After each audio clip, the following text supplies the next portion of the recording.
Ada yang mengatakan Google itu kan karena ada kaitannya dengan Nadiem. Begini, Google itu jauh sebelum Nadiem menjabat sebagai menteri sudah 4 kali investasi di Gojek, di Goto ya, sudah 4 kali dalam tahun-tahun jauh sebelum dia jadi menteri, dan itu adalah melalui penjualan saham di bursa. Terakhir tahun 2020, dan pada saat itu sahamnya si Nadiem sudah kurang dari 1%. Ada itu di daftar di situ kita kasih. Jadi pada waktu itu Nadiem yang membawa teknologi Gojek ke Indonesia, yang sekarang ini membuka lapangan kerjaan mungkin bagi ribuan saudara-saudara kamu yang jadi supir Gojek ya, dialah yang membawa itu. Cuma sesudah dia bawa banyak tergiur sehingga udah lama dia jual sahamnya ke orang lain. Dia tahun 2020 ada berapa saham dia? Coba ini saham dia nih, dan ini adalah resmi di bursa. Sahamnya Nadiem di Gojek tahun 2019 cuma sisa 3,6%, 3,4%. Tahun 2020 pada saat Google itu mulai bertransaksi dengan para vendor, saham dia cuma 3,4%. Kemudian sekarang ini kemudian berkurang terus sampai sekarang cuma kurang dari 1%. Dan Nadiem tidak pernah jual saham ke Google karena Google masuk selalu melalui isu saham di bursa. Jadi tuduhan bahwa seolah-olah Nadiem itu ada kaitan sama Google sama sekali, harusnya Anda tahu dong. Berarti dia bukan pemegang saham pengendali. Kalau memang ada kecurigaan begitu, kenapa nggak diperiksa? Kan nama-nama pemegang saham mayoritas kan ada. Begitu banyak para konglo di situ. Itulah salah satu yang disesalkan oleh Nadiem, kenapa dia jual sahamnya dulu buru-buru. Karena kalau dia dulu nggak jual sahamnya, dia pemegang saham 100%, dia sudah menjadi triliuner atau apalagi di atas triliuner apa? Ya itu dia. Aku pun sempat bicara sama dia. Coba saya ikut saham dulu. Aku juga nyesal. Dia panggil saya Om. Saya bapaknya dulu saya satu kantor, Dr. Non Honor Makarim. Saya 20 tahun sama kantor bapak. Saya juga nyesal Om. Nggak tahu segitu sukses. Saya udah keburu jual saham saya. Jadi yang menjadi pemegang saham di Google itu tidak betul adalah berapa? Perusahaan internasional berapa? Ada Google, ada PayPal, ada apa? Facebook. Apa? Ada Facebook, ada PayPal, terus ada Google. Jadi sudah perusahaan-perusahaan raksasa dunia, termasuk beberapa konglomerat Indonesia sebagai saham pengendali. Ya. Terus ada satu lagi nih, ini belum resmi dituduhkan dan kami tidak tahu apakah benar ini tuduhan atau tidak. Ini Anda akan menarik. Ini yang sebenarnya kemungkinan besar mau dicari biangnya. Anda tahu nggak? Telkomsel di tahun 2020 membeli saham dari Gojek ini 6,8 triliun. Nggak lama kemudian anjlok, tinggal sisa 50 miliar. Sehingga banyak orang penasaran, siapa biangnya ini? Apakah Nadiem? Pada saat itu saham dia sudah cuma sekitar di bawah 2%. Jadi pada saat Telkomsel menanamkan uangnya beli saham di Gojek, Nadiem sudah sekucil. Ya harusnya kan ditanyakan ke pemegang saham pengendali. Itu yang mungkin kita nggak tahu apakah itu arahnya ke sana atau tidak. Masih ada nggak? Udah semua ya?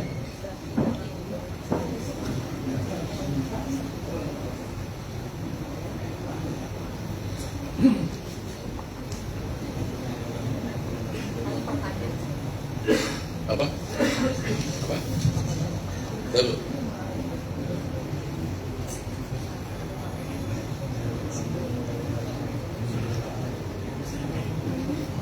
Oke.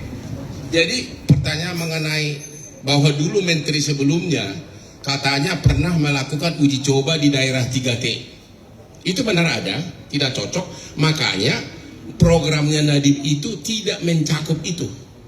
Tidak mencakup program 3T. Jadi tidak ada laptop yang dikirim ke daerah 3T sia-sia. Kira-kira begitu inti pertanyaan. Kalau ada pertanyaan silakan. Bang, Dari mana? Bang, ya dari Tempo bang. Hah? Tempo. Dari Tempo. Ya silakan. Ya bang, teman-teman bersama Mas Nadiem ini yang pertama Ada mic nggak sih? Nggak ada ya?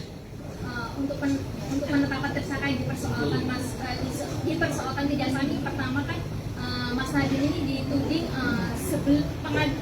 membuat kesepakatan dipilihnya Chromebook jauh sebelum pelaksanaan pengadaan itu di Kenapa? Dalam penetapan tersangka Mas Nadiem ini, kejaksaan ini menuding bahwa Mas Nadiem ini membuat pertemuan dengan Google pada Februari dan April 2020. Waktu itu kayaknya perwakilannya siapa? Kau yang tahu. Putri Ratu Alam sama Muren Makalingga. Oke. Di situ benar bang. Di Ya. situ disebut disepakatilah bahwa Chromebook yang akan diadakan. Nah setelah itu ada rapat 6 Mei 2020 yang Mas Nadiem disebut mengarahkan dalam rapat Zoom meeting tertutup itu yang dipersoalkan. Gimana? Sepanjang menyangkut kenapa? Sepanjang menyangkut tentang proses pemilihan segala macam oleh BPKP sudah dikatakan tidak ada pelanggaran. Di sini sudah ada kan kata-katanya tadi kan ada di sini. BPKP menyatakan ini dalam 2 kali audit loh.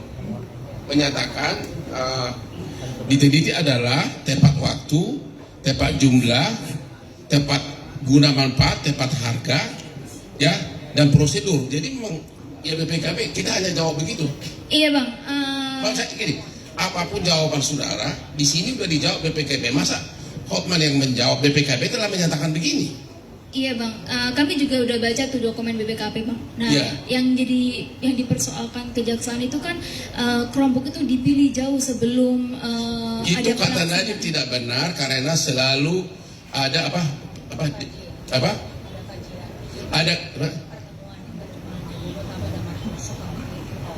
Ada beberapa kali pertemuan bahwa waktu itu pengguna anggaran pun bukan dia lagi kan?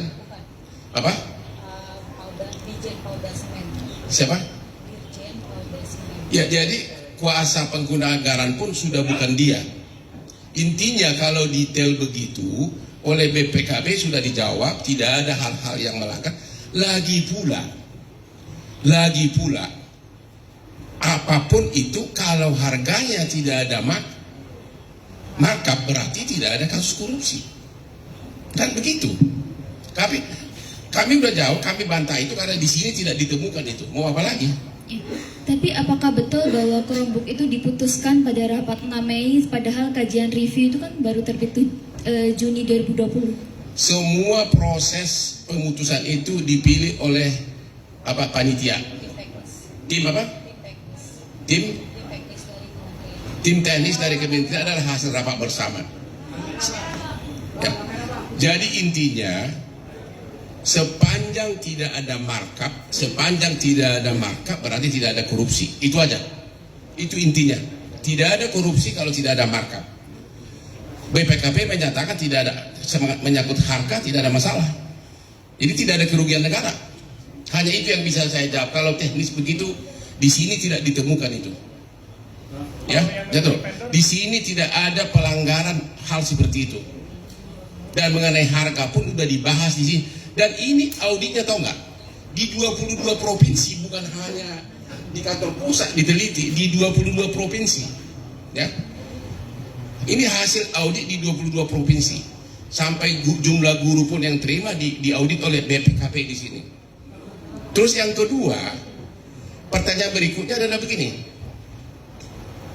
Tadi kan kata BPKP tidak ada markup berarti tidak ada kerugian negara.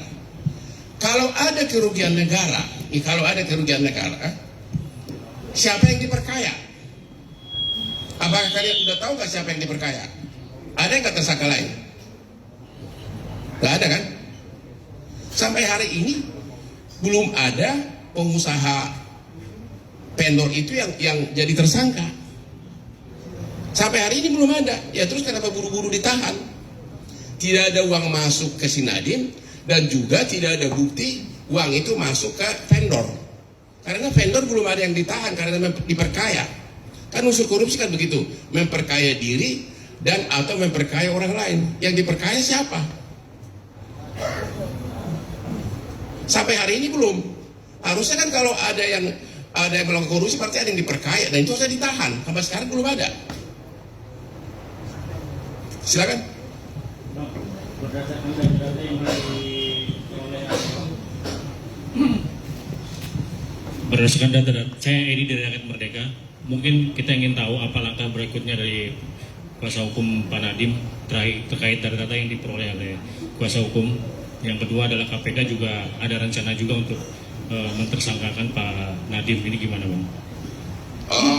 Kalau menyangkut KPK kita nggak bisa ngomong karena hari ini konferensi pers baru sebatas Kementerian Pendidikan. Tapi saya pernah tanya kepada Nadiem kasus KPK kenapa? Itu malah saya makin jauh katanya. Jawabannya begitu. Itu malah saya sama sekali nggak terlibat langsung katanya. Itu jawabannya dia begitu. Makanya waktu dia diperiksa KPK pun kita nggak pakai bahas, malah nggak pakai brief sama pengacara. Tenang aja, gua nggak ada kaitan sana. Itu aja jawaban dia. Ya. Jadi sekali lagi, kalaupun ada soal siapa kayak yang menunjuk atau apa kayak yang menunjuk, tapi kan ini kan laptop ini dimasukkan di LKPP, ya, resmi masuk dalam lembaga yang pengadaan yang resmi menurut peraturan pemerintah, harganya pun ada di situ, ya, yang benar-benar independen. Mana tadi itu? Halo, berapa? Di halaman berapa? Oke. Jadi harga itu laptop semuanya ada resmi diumumkan LKB, Lembaga Kebijakan Pengadaan Barang Jasa Pemerintah, di e-katalognya yang bisa dilihat semua orang, dan di situ ditentukan harga awal berapa, harga negosiasi berapa, itu di halaman 2 ada. Intinya kalau tidak ada dibuktikan ada markup, maka tidak ada perkara korupsi. Itu aja. Soal mengenai prosedur yang lain, ya menurut KPK tidak ditemukan, tidak ada disebutkan di sini, kan ini audit kan. Tapi mengenai detailnya nanti susah kita bahas di sini, terlalu panjang ceritanya. Tapi ini nggak ada di sini. Ya, mengenai prosedur sekiranya pun ada, tapi kalau nggak ada kerugian negara, nggak ada korupsi. Kira-kira begitu. Apa? Pra-peradilan Bang. Pra-peradilan masih akan dibicarakan dengan keluarga. Ya. Ya ini kan baru 1 hari. Hotman itu hampir semua konglomerat aku yang pegang. Ya. Ekspor kasus import gula aku yang pegang. Kasus siapa di sini bosnya iNews sama MNC gue yang pegang. Dan saya sekarang 2 lagi ada yang besar masuk. Tahu apa? 2 bosnya Sritek gue yang pegang nanti pidananya. Aku udah ditunjuk oleh 2 direksi keluarga Sritek. Abang adik sudah menunjuk Hotman Paris. Ya, kenapa? Ya, yang sekarang mereka lagi ditahan. Ya, makanya saya tidak pernah ada waktu lagi bahas komentar si botak, si Rasman Nasution gitu. Ya. Tim kuasa hukum dari Nadiem mengajukan untuk gelar perkara di depan Presiden, tapi istana menjawab menyerahkan sepenuhnya pada Siapa yang jawab? Yang jawab jubir istana. Dia jawabannya menyerahkan. Ya, kita ya makanya saya udah tahu pertanyaanmu. Kita kan namanya pengacara kan berusaha. Apalagi karena waktu susah zaman dulu, zaman perjuangan tahun 2000 itu Presiden RI percaya benar sama aku. 25 tahun dia jadi klienku, honorku nggak tahu berapa banyak dia bayar. Jadi wajar dong kalau saya yang dulunya dipercaya berkeluh kesah, apa salahnya?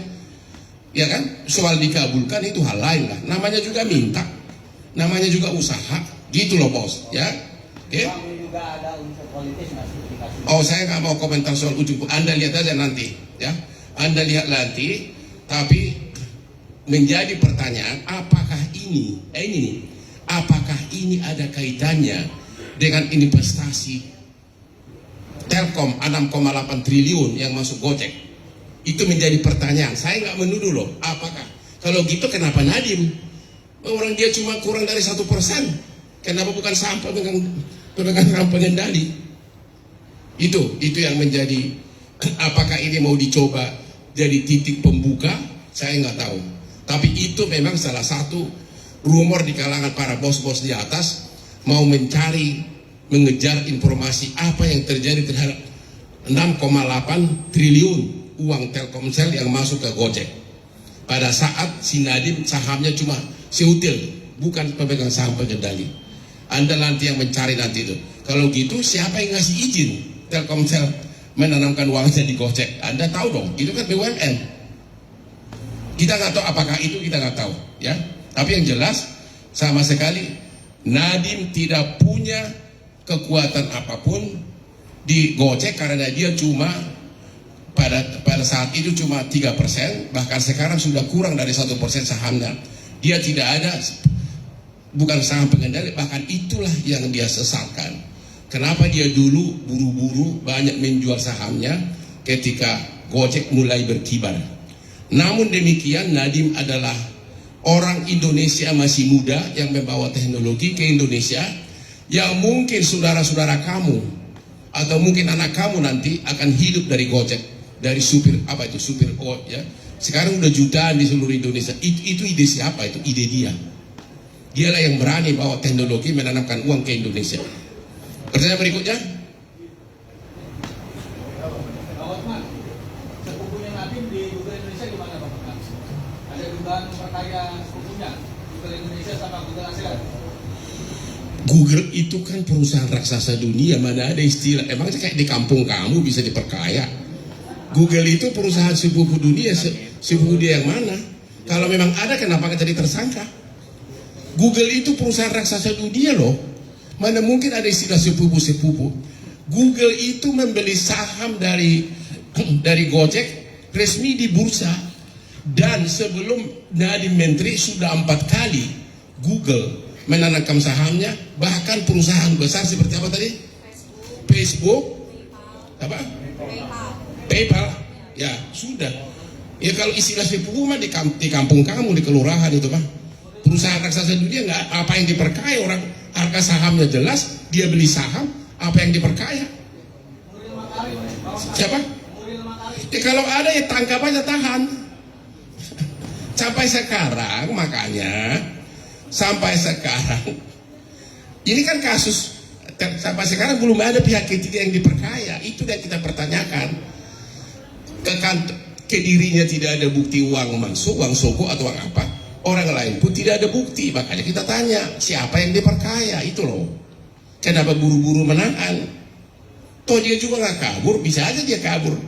Waktu dulu ditetapkan sebagai tersangka, waktu dia diperiksa di dalam waktu masih penyelidikan. Tapi kan dia nggak kabur. Jadi jangan bikin gosip-gosip mas. Mana kenal Google si Nuri Makarim. Google itu raksasa dunia loh. Dia sudah 5 kali investasi di Gojek, semuanya ratus-ratus juta dolar, dan dia nggak mungkin berperkara karena harga saham itu resmi di bursa. Siapapun bisa beli, siapapun bisa beli, bukan hasil rekayasa. Harganya resmi di bursa. Kalau anda punya uang bisa anda beli, harusnya anda menggantikan Google tadi. Coba anda nasinya nggak Google. Saya lagi? Ya. Jadi Pak Nadiem itu jadi korban politik atau gimana Pak? Apa? Menyikap itu. Beredar rumor Pak Nadiem itu jadi korban politik. Bagaimana? Saya tidak mau komentar apakah dia korban politik atau tidak. Saya sebagai ahli hukum komentar berdasarkan data yang ada.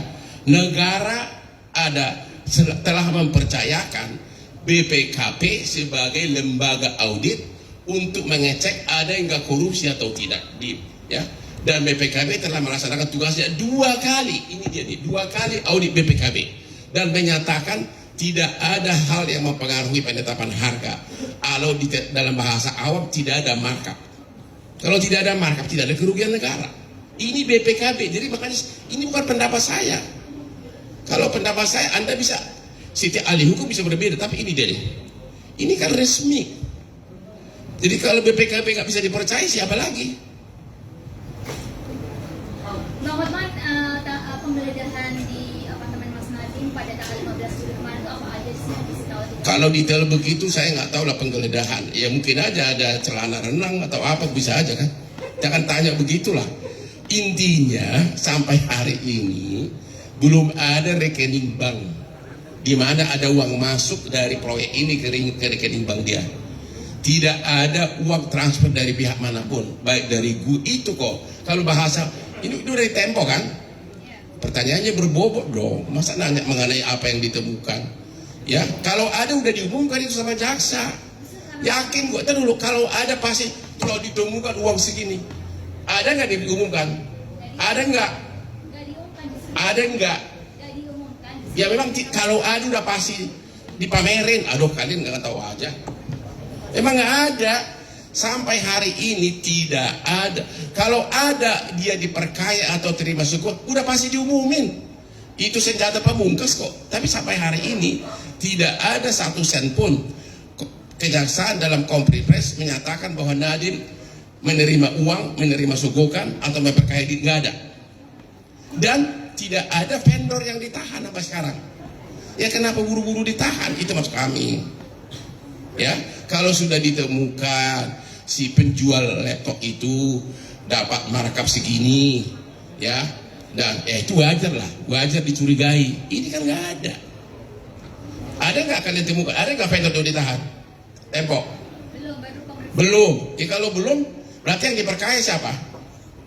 Nggak tahu. Siapa? Nggak tahu. Ya lu nggak tahu. Emang lu nggak tahu. Emang nggak ada. Belum ada. Ya karena itulah makanya kita tanya, kalau belum ada yang diperkaya, dia kenapa ditahan duluan?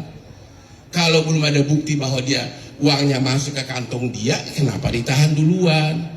Bahkan negara CQ BPKB telah menyatakan tidak ada markup. Ini tidak ada hal signifikan mempengaruhi harga. Ya terus apa lagi? Karena tidak ada korupsi kalau tidak ada markup. Tidak ada kerugian negara, harganya wajar. Ya.